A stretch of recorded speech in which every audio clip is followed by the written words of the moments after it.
Hello, it's Adam on the Newscast stage, and I've just realised I didn't tell Kirsty. She then has to say, and hello, it's Kirsty on the Newscast stage. Hello, it's Kirsty on the Newscast stage.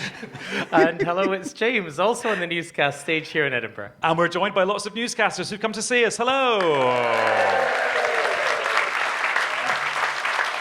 Right, so we thought Andy Burnham was going to be going off on this cost of living tour this week, visiting various parts of the UK to talk about some of the policies he's unveiled to help with the cost of living. But instead, he's chairing, James, a meeting of Cobra, the government's emergency committee in Whitehall, looking at the extreme temperatures and the drought and the lack of rain. Yes, exactly. The relatively new Prime Minister is chairing this Cobra emergency meeting. The first one, as you say, Adam, that he's chaired during his premiership so far, during what is the fifth heat wave of the summer to grip England and Wales. We're on track to have the hottest UK summer on record. A lot of concern, of course, about what's driving that in terms of changing climate and the burning of fossil fuels that's contributing to the changing of the climate. And as if to focus the mind, as if I'm sure they don't need their minds focused on what is actually, we talk about, it's weather, it's hot, it's nice, but this is becoming extremely serious in terms of the impact on people's health, in terms of the impact on businesses, in terms of the impact particularly on agriculture. It's beginning to have a serious effect on the food supply, and also in terms of wildfires. The latest wildfire that they're contending with further south from here is in the New Forest in Hampshire. And as you know, and as people here in the audience, newscasters will know, there's been wildfires across many parts of Europe, and indeed even here in Scotland, in the Cairngorms, where there are still hotspots, and we've not had that hot or that dry a summer, certainly not compared to other parts of the UK. All of Wales now officially in drought, and nearly 3/4 of England in drought. But even in Scotland, these hotspots, even now, after quite a lot of rain, are still smouldering away, and the fire service are still on the scene in the Cairngorms. Reading the statement that the government put out on Wednesday morning, kind of previewing this meeting, I was struck by a lot of it was quite basic stuff, like we would urge people to pay attention to the heat alerts and drink enough water, and we're making sure the fire service have enough resources to fight the wildfires. I just wonder, though, if this is a sort of episode or event that a government can really do that much about, and actually maybe this is more about showing that they are aware of how worried people are and to just give a sense of kind of control as opposed to trying to solve the problem of the heat waves or the climate. I mean, I think there's two things. I think people can look after themselves better, make sure that people have water, make sure you've always got water on you and so forth. But actually, as was with the case last year in a huge fire in Glenrosa and Arran, it started in the heat, albeit, but it just takes a single piece of broken glass to be put down, dropped. It's about people's behaviours. It's about people making sure they don't leave things like that behind. And also, people should always have a water. If you're lucky enough to have a garden, have a water butt. Save your water. We waste water all the time. But actually, our fire services would probably, if there was a widespread, I don't know what's happening in England with this, would probably need the army to help eventually as well. And it was interesting talking when I was on Newsnight, your old show, a few days ago. We were interviewing one of the fire chiefs, and he was saying actually one of the big things they could do would be to create a nationwide aerial firefighting capacity, which obviously is not a huge thing, not very dramatic, probably wouldn't be an amazing thing to announce on the news, but actually would be quite a good practical kind of tweak to how we deal with these things. In Europe, that's exactly. So in Europe, you've got, I'm sure many of you have seen this, but if you have reservoirs, what you do is you have helicopters will go down and they'll scoop up masses of water and they'll carry it into the forests. Well, we've got plenty of water in Scotland, but we don't have the capacity necessarily to lift it to the degree that we need in order to spread it, to dampen down fires. But it's also smoke as well. I mean, smoke is every bit as dangerous in a way as fire. And the other aspect of that is that, I mean, I've covered a lot of wildfires. I reported on a lot of wildfires, mainly in the United States and in Canada.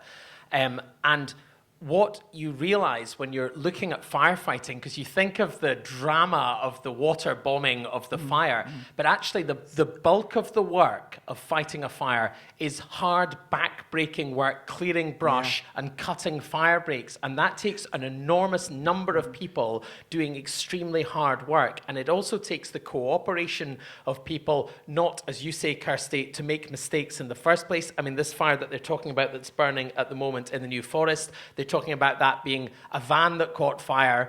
The one that took hold in the Cairngorms, they think was human activity. They've not been precise about what, but it started near a bothy, a hut where walkers can stay. So, and I think so. When I lived in California, there was a mindset drilled in through public information campaigns and there was children's fire drills. This. Probably changed. The other thing that should be banned straight away, and maybe I'm behind the curve, is these silver mobile barbecues. They should just never, ever be sold anywhere. Maybe that's happened. The Prime Minister's talked about that today, Adam, hasn't he? Andy Burnham's been talking about that exact thing today. He's been saying that he will consider banning those. He thinks that I got the impression he is actually going to do that, and he was discussing it. I wonder if that's something that will come up at the Cobra meeting. Yeah, and not to be devil's advocate, but Kirsty, it's fine if you've got a garden with your own barbecue. Absolutely. But then if your only chance of having a barbecue is a disposable barbecue and then they're banned, that's like a fun thing that some people won't get to do. Yeah, but there might not be a fire that covers 500 square miles. I mean, I know it's really awful if people want to have a barbecue and can't, but right now it's not a priority. Sorry, if you're thinking of having one. I'm trying to get an invite to your house or a barbecue. You're not getting the hint. I tell you something, we won't use the barbecue just now. No way. No way. The other aspect of this, which is a much wider aspect about why these fires, when they take hold, are able to burn so rapidly, is a land management debate as well. And there's been I was honestly going to say heated debate about it, but I really didn't mean that. That was an accident.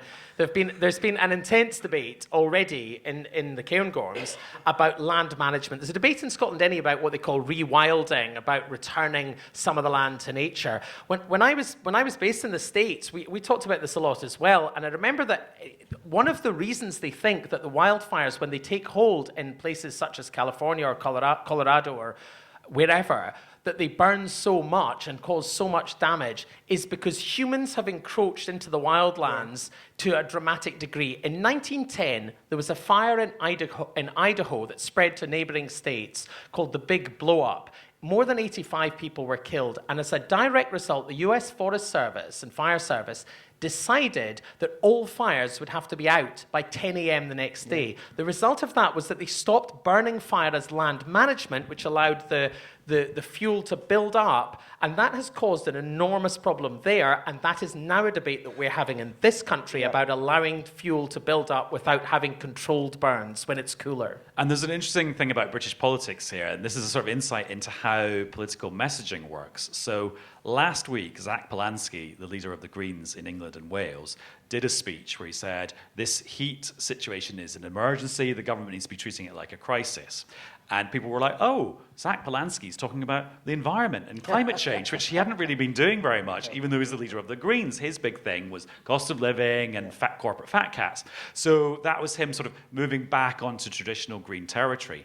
Now, because he did that, it now means that in all the news stories today about this Cobra meeting being called, he's the second politician that gets quoted, because it sort of sounds like he was the one calling for this, and Andy Burnham is having to sort of catch up with him, which I'm sure Andy Burnham would deny. But it's just a little thing about how politicians have to sort of earn the right to be in certain debates, and actually that's why Zack Polanski probably wants to get back on that territory. Also, a brilliant director, Paul Greengrass, made a really good film about the wildfires in California 2 years ago. I can't remember the name of it, so sorry about that, but it was about this incredible true story about a teacher and a driver who got these kids out. And you saw the reality, and it was the reality of how the bus windows burn. I mean, they crack and they burn. I mean, not being able to get kids out from schools is a massive thing.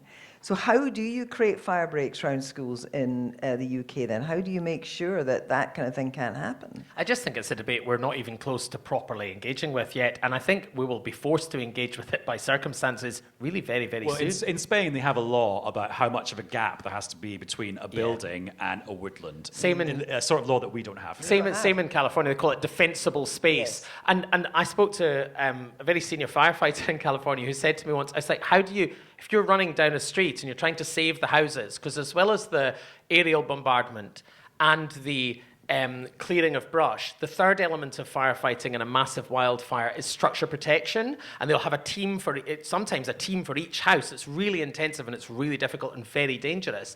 And I say, what you're looking at this street, what do you do? He said, we will ignore that house that's allowed its greenery to grow up to the door. It will burn.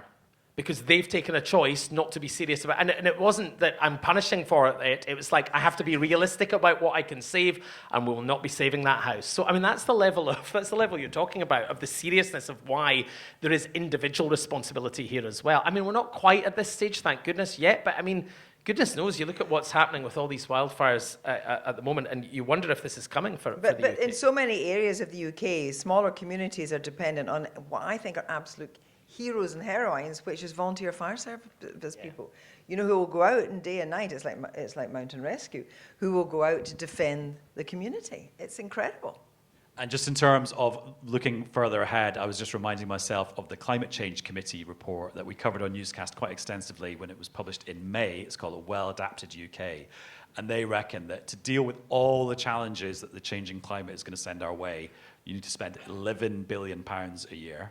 And that is split 50-50 between the private sector just doing their investment and then public money. So to me, actually, £5.5 billion of public money for this huge, huge thing that's coming our way doesn't seem like a huge amount. Well, you have to weigh it against the cost. You've got to weigh all, you know, Andy Burnham is going to be faced with a budget, isn't he, where he's going to go, a little bit of this, a little bit of that, a little bit of this, a little bit of that. I mean, what's going to happen? I mean, and $5.5 billion to basically pay for an insurance policy against future heat waves that might or might not happen. Yeah, but my point was you have to weigh it up against the cost of not doing it as well. Yeah. You have to consider that. What would be the cost to the economy of not doing it? What's the cost if we're struggling to, you know, to insure homes?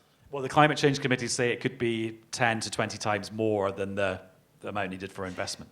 But the other thing about the fires that are across the UK now, particularly in farmland, is that it's like, it's not, you eat what you can now because you can't actually, and you eat your seed potatoes for next year. A lot of that ground, are they really going to be ready to put crops in the autumn? I mean, you just don't know what the implications are for food security. Which I then come back to, what can a meeting in Whitehall do about that this afternoon, other than suggest that the government's trying to grip it? Yeah, I was trying to find the statistic, Adam, a second ago. Some 966 wildfires the National Fire Chiefs Council in England and Wales say they've responded to this year. 966, including 185 in the first 10 days of August. Can you see that James and I are having a binder off live on stage? I know. I will never, just to be clear, I will never have a binder off with you because there's only one winner. There's only one winner. Feel free, or we could be joint first place. I am not taking you on in that. You're the king of the binders.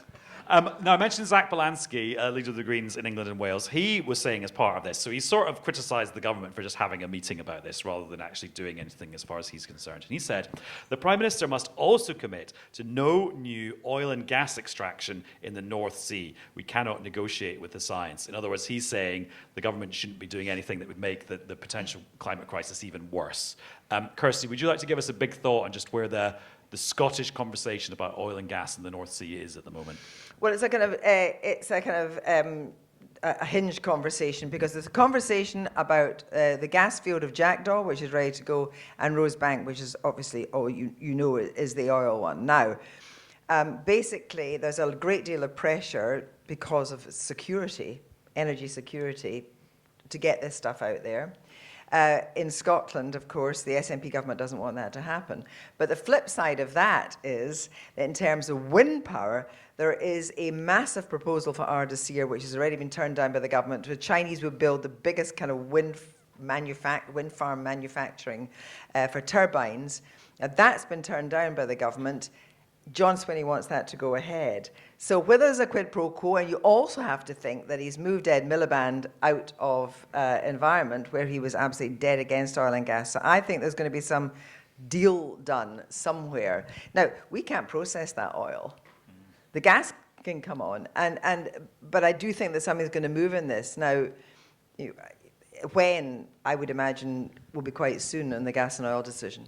Yeah, because, James, the backstory to Rosebank and Jackdaw is that this was a decision to go and to approve these new things by the last Conservative government, but they got challenged in court, and then it meant that the Labour government had to make the decision again, and that's what we're waiting for. Yeah, and on that basis, I think there's been a bit of confusion, because people have been talking about whether or not licences should be granted for Jackdaw, which is about 150 miles east of Aberdeen and is a gas field, and Rosebank, which is off the west of Shetland, actually in the Atlantic, which is predominantly oil, as Kirsty says, but with a little bit of gas. But actually their licenses to drill have already been granted. And indeed, 4 giant wells at Jackdaw have been drilled. I have seen them. I have been out there. I've stood right beside them, these huge wells that have been drilled into the ground, about 100 metres to the seabed and then 4.9 kilometres below that. It's quite some engineering project. So but it's not licenses, it's I'm not saying either of you've got this wrong, but there's been a lot of debate that's got this wrong. It's permits to allow them to go ahead. And as you say, they had to go back to court because they were ordered to factor in not just the climate impact of producing the oil and gas, but of eventually burning it. And that is what they're now doing. But the point about that, as you were saying, is the licenses were granted. Now, that might be the get-out clause for the government, because what they're saying essentially is, we will give no new licenses. Well, these aren't new licenses. I think that is the point, and I think on that basis, it would be. I'm not saying it would be easy for the UK government to approve it in the face of opposition from the Greens, opposition from environmentalists, in the context of exactly what we've just been discussing. And indeed, some environmentalists, for example, the group Uplift, are citing the chief of the International Energy Agency, Fatih Birol, who had said that reapproving Rosebank would have a minimal impact on UK energy security. They're also saying it would have no impact whatsoever on reducing bills. And as Kirsty says, the oil from Rosebank would be taken off by tanker and sold on the international markets. Some of that might come back in products to the UK through refineries on the continent, but it is not in the control of the UK, in very stark contrast to Norway, which has state ownership of its oil and gas, and a sovereign wealth fund as a result of that. I mean, that's almost a whole other debate. But the point is that you could definitely see a route where Labour could say, no, our manifesto, we're consistent with our manifesto allowing Rosebank and Jackdaw to go ahead. And certainly when I was out there at the Jackdaw platform, Adura, which is a company involving Shell, a conglomerate, Shell on one hand, and on the other, a consortium rather, Shell on one hand, and the Norwegian state oil company, Equinor on the other hand. And the head of Adura was saying, we are ready to produce gas by this autumn, and that could be helping the UK's supply. I certainly can't outbinder that. Definitely Can't outbinder that. That was a brilliant analysis. Yeah, really good. You can't outbinder that. The whole time I was thinking, I was like, but did he get a ship or a helicopter? A helicopter. And not only did I get a helicopter, Adam, but to go in the helicopter, and if any newscasters in here have been out to the North Sea. Did you do the training? Yeah. Has anyone done it? Has anyone been out there? No. Load of landlubbers. They take you in a pretend helicopter, a shell of a fuselage, sort of shell of a helicopter, and they dunk you into a swimming pool, and you have to push the window. You have to get the window out underwater, put your breathing apparatus in your mouth. You have to wait 7 seconds. I think it's 7. I should really know that. Only did it a week or two ago. Such a long time. I know, for the rotors to stop turning, because if you swim out with the rotors turning, I mean, there are no rotors in the swimming pool, just to be clear, but you have to wait, count to 7, go underwater, put your breather on as you go under the water, push the window out, swim out, get to safety. You have to do that before you go out there. And by the way, days and days and days of other courses. Yeah. And that's what we're going to recreate now with this giant fish tank. Yeah, me and Kirsty are going to do it. Yeah. Not a chance in hell. No. Kirsty, just rewinding a little bit there, when you said, a bit off mic, sovereign wealth fund. In other words, what Norway did with its oil and gas wealth, it created a giant fund. Such an incredibly clever thing to do. That invested around the world and made loads of money for the Norwegian taxpayer. Not to go through ancient history, but was there ever a conversation in the UK and in Scotland in like the 80s and 90s about doing that? There must have been, because what happened is that there's a mini one. Shetland has an oil fund. So Shetland very cleverly carved out a small amount for community projects, which covers, massive amount of things. And that was really very clever of them. But of course, there was a massive debate. It was really Whitehall who ruled the roost then anyway, remember. So there was very little the Scottish Office was doing to counter that. And also, it's on the record that they hushed up. They produced a secret report, Gavin McCrone, the economist, for the government, which said the level of wealth in the North Sea could have a material effect and make Scotland one of the richest countries in the world, and they kept that secret for years and years and years. I mean, that's not conspiracy. Some people thought it was a conspiracy for a long time. That's a fact. And then, of course, the value of oil and gas in the future became a big factor in the independence referendum in 2014, which is the subject of an old newscast coming very soon, starring James Cook. And a little bit of me. Also, Kirsty, just going back to that story you mentioned about so it's a Chinese firm wants to build a wind turbine production factory in the Highlands. John Swinney, the First Minister of Scotland, is very pro that because of the jobs it would create and the boost it would be to the renewables. We all know about Ardeshir because way back when they were building rigs for the North Sea, Ardeshir was benefiting a lot. Then Ardeshir became a kind of graveyard of old rigs. And the economy, was completely flattened. Now, I think it's Mei Yang. It's called. Mingyang. Mingyang is a company that wants to build what would be an incredibly important for the local employment wind farm. Actually, a wind farm. Farm. And when they and because the whole thing about Ardeshir is it's deep water, they can get these wind turbines in and out. But it was blocked by the UK government. I mean, it was blocked by the UK government because there was security fears because the Chinese were building them. But do you remember, I'm sure you all do, at the point where there were going to be the small power stations, England mainly, were going to be built with Chinese and French, I think it was, and the Chinese were, again, for security reasons, not back. In the Theresa May era. Exactly, but what John Swinney is saying, I think there's new management actually, new Chinese management, but anyway, what John Swinney is saying is we need this. We really need this for the economy and a great boost to the economy, and it would contribute to renewables. And I suppose, again, thinking about the politics of that, John Swinney can huff and puff a lot because it's not ultimately his decision, so he's never going to get the blame. He's trying to make sure everyone knows the blame is on the UK government for stopping it, because actually he doesn't have to worry about national security and Chinese threats. Yeah, but I think he should be worrying about national security because Scotland would be, But it's not a Scottish government thing. No, it's a UK but we all need to government be concerned thing. about national security. And in terms of the UK government's position, Michael Shanks, the Energy Minister, was on Radio Scotland Breakfast this morning, and he was saying, we invited John Swinney to a security briefing. We gave him the access. We got him into that briefing, I think as a member of the Privy Council, which allows him certain privileges to see secret information. Michael Shanks, challenged on whether or not the UK government would rethink this, we basically said no, not in so many words, but that was the gist of it, because he said, I am very surprised. I'm surprised that John Swinney, having seen what he's seen in this security briefing, is still advocating that this will go ahead. Now, the problem for us as journalists is, well, we'd love to verify who's right and who's wrong about this, and can we see it, please? But no, I don't think we can. Unless anybody would like to leak us documents from the security briefing. Well, Kirsty, you got to do something you wanted to do. Now you have to do something you don't want to do, which is talk about the eclipse. Okay. So we are recording. It's 3:15 now where we are. I'm guessing that by the time this podcast has dropped and people have got around to listening to it, the eclipse will have happened because it's about 6ish. Right. On Wednesday. I'll tell you something interesting about the eclipse. That surprises me. Yeah. Really? Two things. I saw a thing on the BBC online, whether it's true or not, one hopes it is because it should all be verified, that if you're thinking of looking at the eclipse and you don't have the right stuff, you put a lettuce colander in front of your face.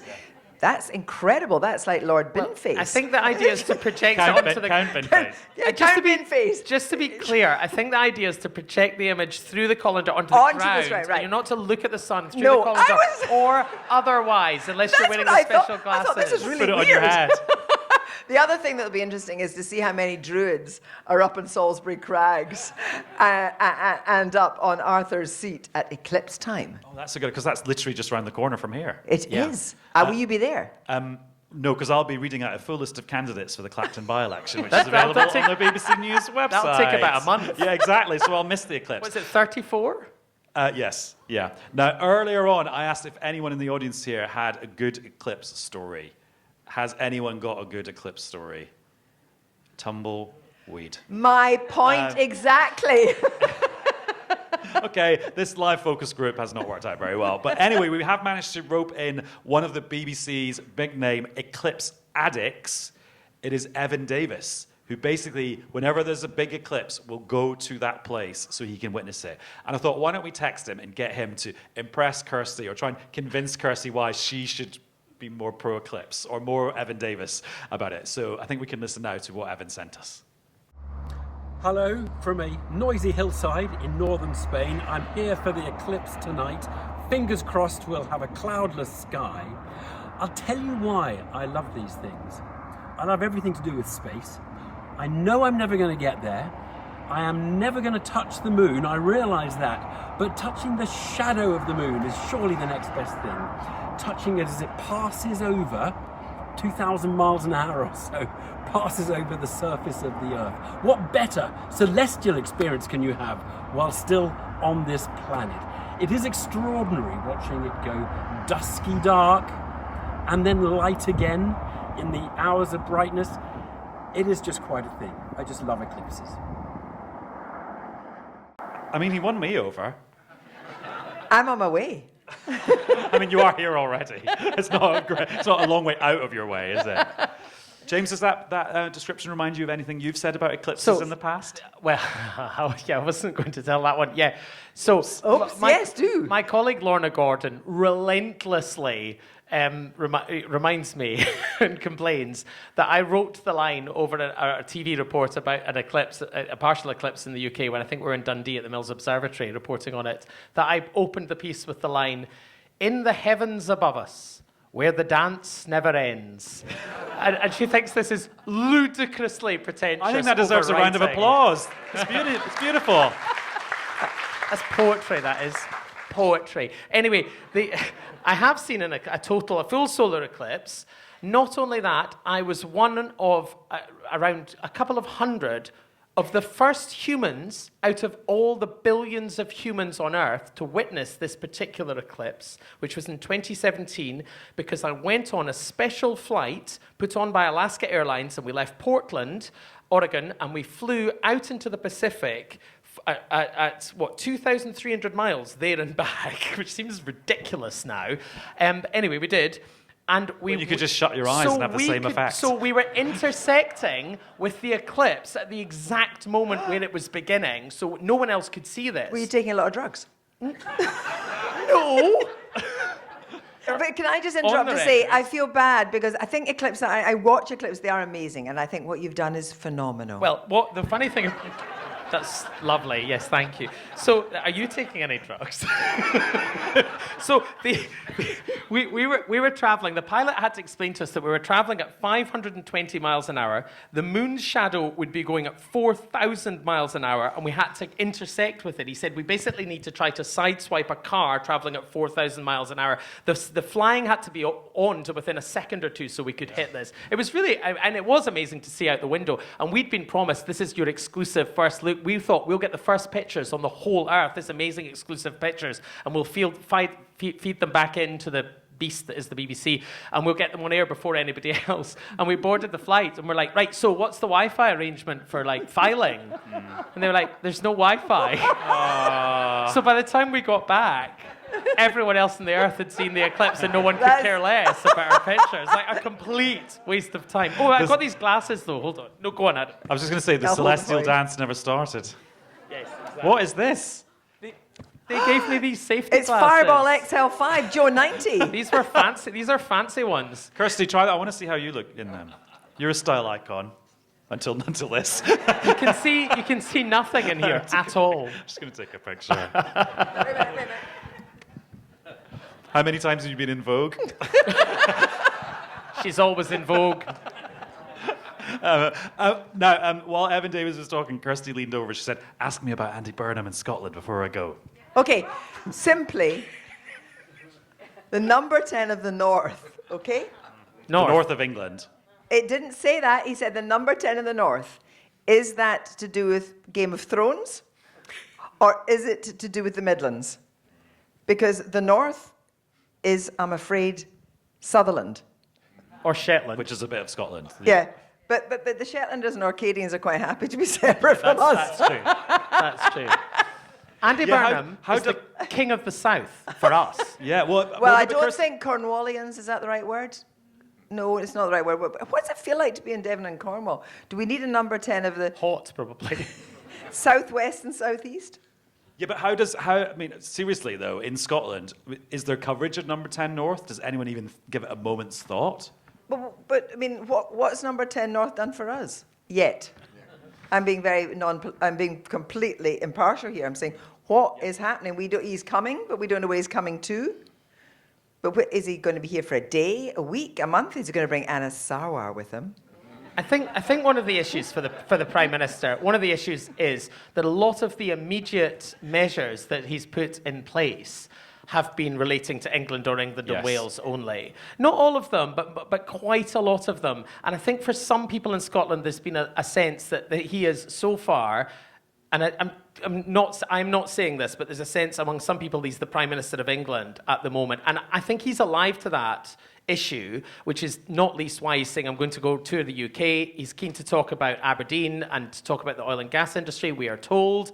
Well, when he does that, I think is an interesting question. But also, his devolution agenda is interesting how that plays out in Scotland, because he can't really enforce some of the things he wants to do in England in terms of pushing power down into local communities, as he puts it, in Scotland without the approval or the agreement or the consent of the Scottish government, who are not as keen on that and indeed are criticised by many people. Over government. Well, they're also criticised the Scottish government, particularly under the SNP, for centralising a lot of power into Edinburgh. Right. Which they deny, he said, for the record. We've covered a lot of ground on this episode of Newscast, but unfortunately it's come to an end. So please say thank you to James and to Kirsty and to the audience who came to see us today.